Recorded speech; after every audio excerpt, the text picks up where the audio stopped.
मैंने ना इन टोकरियाँ में या फिर लगा लो कि गत्ते के डब्बे में सब्जियां लगाई थी और लगा रखी हैं। चाहे फिर वो किसी भी चीज़ का प्लांट हो, चाहे बैंगन का हो, चाहे फिर लहसुन प्याज कुछ भी हो, सारे मैंने ना इस तरीके डब्बे में या लगा लो कि ग्रो बैग में, घर वाले ग्रो बैग जिस तरह कट्टे के ग्रो बैग हुआ ना, उनमें लगा रखे। तो इनमें क्या हुआ कि इनमें ना सबसे बड़ी प्रॉब्लम आवा, देखो लवा लवा ना इसके बहुत सारा गैप बच जा, लवा लवा जिस तरह लगाने के बाद। तो उसमें गैप में क्या हुआ, ज़्यादा आप पानी पावांगे ना उस गैप में सारा पानी निकल जा और अपने प्लांट में सिर्फ नमी नमी रह जाए, ये देखो इसमें। और चाहे फिर गत्ते के डब्बे हों, चाहे फिर कुछ इस तरह के हमारे टोकरी या फिर कोई भी बास्केट हो, तो इसका देखो ये हुआ, ये इस तरह कर दो आप। इसमें तो खैर पालेगा, थोड़ा सा अपन को ध्यान ते करना पड़ेगा। यदि अपन ने ना जिस तरह उसका बैंगन का या फिर किसी और चीज़ का प्लांट लगा रखा है जो बीच में ही है, उसकी बहुत अच्छी तरह से हो जाएगी। लेकिन इसका भी करना पड़ेगा, जब भी मैं पानी पाऊँती ना सारा निकल जाता, ये देखो। फिर मैंने इस तरह कर दिया। फिर मैं आपको बात कर रही थी कि ग्रो बैगा की, ग्रो बैग चाहे फिर घर के हों, चाहे फिर आप कहीं बाहर ते जिस तरह मंगवाओ ऑनलाइन, तो उन्होंने आप किस तरह यूज़ कर सका और किस तरह उनमें कंपोस्ट तैयार कर सका। तो मैंने तो देखो घर कई जिस तरह कट्टा था ना, तो इसमें कंपोस्ट तैयार कर रखी है। रोज़ का किचन वेस्ट तो निकला ही अपना, तो उसका यूज़ अपन कुछ इस तरह से किचन वेस्ट में करना चाहिए, वो भी मैं आगे दिखाऊंगी। फिलहाल तो मैं आपको रिजल्ट दिखा रही हूँ। देखो देखो जिस तरह मेरी छत पर खासा निकल जाए या नीचे ते आड़ा कबाड़ा निकल जाना, तो पैदे हैं कई बार बस देख देनी। तो यो हमारा किचन वेस्ट ना किचन कंपोस्ट तैयार हो गया। और मैं दिखा रही थी आपको मेथी, वो भी किचन वेस्ट में ही मैंने, किचन कंपोस्ट में ही मैंने लगा रखी है।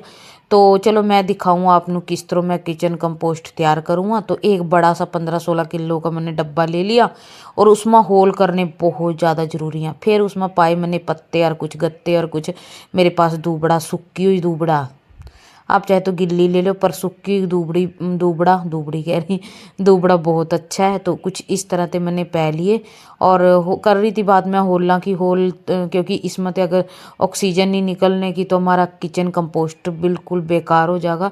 मतलब अच्छी तरह तैयार नहीं होने का। अगर अपन अच्छी तरह तैयार करना ना, तो इसमें ना नीचे मोरियाँ करनी पड़ेंगी अपन, चाहे फिर ग्रो बैग हो, चाहे फिर कुछ इस तरह का डब्बा हो।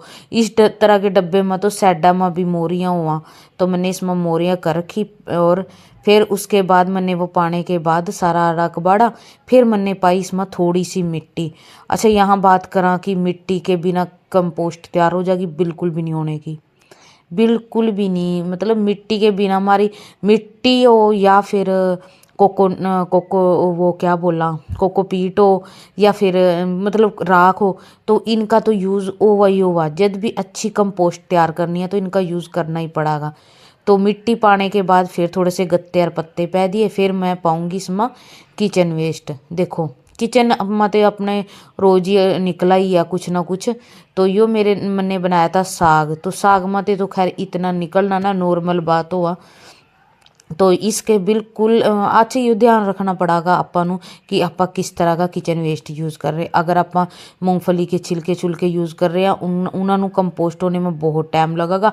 लेकिन जो सा मैं किचन वेस्ट ले रही हूँ, सिर्फ मेरे ख्याल से 15-20 दिन लगेगा इसमें कंपोस्ट होने में, ये बहुत जल्दी कंपोस्ट हो जाएगा। तो इसमें सरसों के हैं थोड़े पत्ते, पालक के, मेथी के डंठल से हैं या फिर केले के छिलके हैं, जो कि बहुत जल्दी कंपोस्ट हुआ।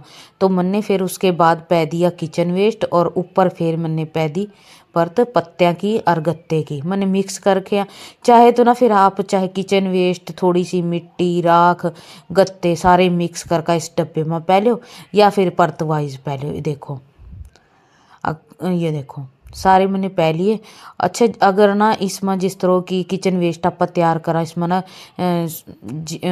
कीड़े वगैरह ना बहुत ज़्यादा हो जा और स्मेल आवा, तो अपन क्या करना, इसमें ना राख पानी पड़ेगी, राख लगा लो या फिर नीम खली पै लो, तो उसका यूज़ करना चाहिए। वैसे तो राख बहुत अच्छा साधन है भाई, आजकल तो राख खैर लोग नहीं ज़्यादा रोटियां बनाने वास्ते सेकने वास्ते तो यूज़ करा ही है लकड़ी लुकड़ी का। तो उसकी राख हो या फिर किसी चीज़ और की राख हो तो उसका यूज़ कर लो। मैंने देखो किचन वेस्ट सारा पै दिया और उसके बाद ना मैं मिट्टी जो सी पै रही हूँ ना, इसमें मैंने ना राख मिक्स कर लिया। क्योंकि मैंने इस यहाँ ना गत्ते जला कर रख रखे थे, राख भी यहीं रख रखी थी और ये गत्ते भी और मिट्टी भी और किचन वेस्ट भी सारा इकट्ठा। तो ये देखो परत वाइज मैं पै रही हूँ और परत वाइज ही पाना बहुत ज़्यादा ज़रूरी है। जिस तरह मैं बना रही हूँ, अगर आप इस तरह बनाओगे ना, आप खुद ही कहोगे कि किचन वेस्ट मत ना तो स्मैल आवा ना ही कीड़े मतलब ज़्यादा नहीं होंदे होवा। हाँ बस उतने कि हमारा जो किचन वेस्ट है उस वो सड़ जे, बस उसनों खाने वास्ते बस वो इतने ही, मतलब ज़्यादा नहीं कि अगर ज़्यादा हो जाएंगे तो बहुत ज़्यादा मतलब बदबू आवागी और बिल्कुल बेकार हो जाएगा हमारा ये कंपोस्ट। तो अगर अच्छी कंपोस्ट तैयार करनी है ना तो कुछ इस तरह से थोड़ी थोड़ी सी मतलब ध्यान रखना पड़ा चीज़ा। ये देखो अगर ये तो है नहीं कि अपन ने नीरा सारा किचन वेस्ट पै दिया, वो थोड़ी सी मिट्टी पै दी फिर रकबाड़ा, नहीं। तो वो थोड़ा सा अपन देख का परत वाइज पाना पड़ेगा। और अगर अपन ने ना इसमें प्लांट लगाना भाई, चाहे तो आप इस तरह छोड़ दो इसमें और उसमें गुड़ नू घोल का उसका पानी पै दो या फिर खट्टी छाछ पै दो, चाहे कुछ और पै दो। कुछ और तो क्या क्या पावांगे तो यो मैंने पै दी इसमें मिट्टी, जो राख और मिट्टी मिक्स करके पाई है इसमें, क्योंकि अपन ने इसमें सारा किचन वेस्ट कंपोस्ट होने वास्ते रख रखा है ना, तो इसमें फंगस भी लग सका। इस करके मैंने बहुत ज़्यादा ना उसका राख का यूज़ करा। कुछ मैंने इसमें प्लांट लगाना, ये देखो मैंने कितना गत्ता जला कर रख रखा, कुछ ये देखो इस तरह मिक्स करी और इस तरह पै दी। जे अपन प्लांट लगाना और अच्छा ग्रो करना ना प्लांट नू, तो अपन राख का यूज़ करेंगे ना, तो राख अपने प्लांट की जड़ा में ना फंगस नहीं लगने देने का।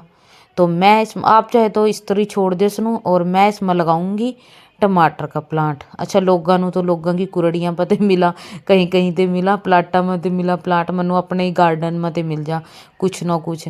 तो मेरे ना अपने आप ही उसमें लहसुन के उसमें ना मैंने देखा भिंडी का प्लांट भी ग्रो रहे, भिंडी के 2-3 प्लांट ग्रो रहे हैं। और भी बहुत प्लांटा मत प्लांट मिल जा, अगर अपन ना किचन वेस्ट यूज़ करा ना तो बहुत प्लांट ना अपने आप ही ग्रो हो जा। तो मैं इसमें लगाऊंगी फ्री का टमाटर का प्लांट। ये देखो कितना अच्छा है ना टमाटर का प्लांट, एंड अच्छा ग्रो हो रहा है।